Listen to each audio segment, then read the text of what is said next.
ഗാമി എന്ന് പറയുന്ന ഒരു സിനിമയുടെ ട്രെയിലർ ഇപ്പോൾ പുറത്തിറങ്ങിയിട്ടുണ്ട്. ഏകദേശം പുറത്തിറങ്ങിയിട്ട് ഇന്നും കൂടെ കൂട്ടി 5 ദിവസമായി.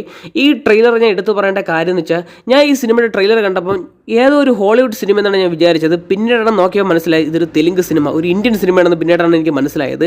ഏകദേശം 100 കോടിക്ക് താഴെ ബഡ്ജറ്റ് കണക്കാക്കപ്പെടുന്ന സിനിമയുടെ വിഷ്വൽസും മേക്കിങ്ങും ഗംഭീര സാധനം. Must watchable ട്രെയിലറാണ്. തെലുങ്കിൽ മാത്രമേ ഈ സിനിമയുടെ ട്രെയിലർ ഇപ്പോൾ അവൈലബിൾ ആയി തുടങ്ങിയിട്ടുള്ളൂ. ഞാൻ മലയാളമൊന്നും കണ്ടിട്ടില്ല. ഇതൊരു പാൻ ഇന്ത്യ സ്റ്റഫാണെന്ന് വെച്ചാൽ എനിക്കറിയത്തില്ല.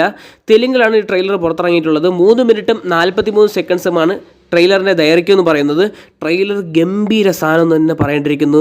വിദ്യാധർ എന്ന് പറയുന്ന ഒരു സംവിധായകനാണ് ഈ സിനിമ സംവിധാനം ചെയ്തിരിക്കുന്നത്. ഈ സിനിമ കയറി കൊളുത്തി കഴിഞ്ഞാൽ കിടിലം റെസ്പോൺസ് ആയിരിക്കും. വേറൊരു തരത്തിൽ ഇന്ത്യൻ സിനിമയെ കൊണ്ട് എത്തിക്കുമെന്ന് തന്നെ പറയേണ്ടിയിരുന്നു. കാരണം ഈ വിഷ്വൽസ് എനിക്ക് ആദ്യം കണ്ടപ്പം ക്രോണിക്കൽസ് ഓഫ് നാറിയ എന്ന് പറയുന്ന സിനിമയെക്കുറിച്ചാണ് എനിക്ക് തോന്നിയത് ആദ്യം. ഈ സിനിമ നല്ലൊരു വിജയകരമാകട്ടെ എന്ന് വിചാരിക്കുന്നു. ഈ വരുന്ന മാർച്ച് 8-നാണ് സിനിമ റിലീസ് ചെയ്യാൻ പോകുന്നത്. ഈ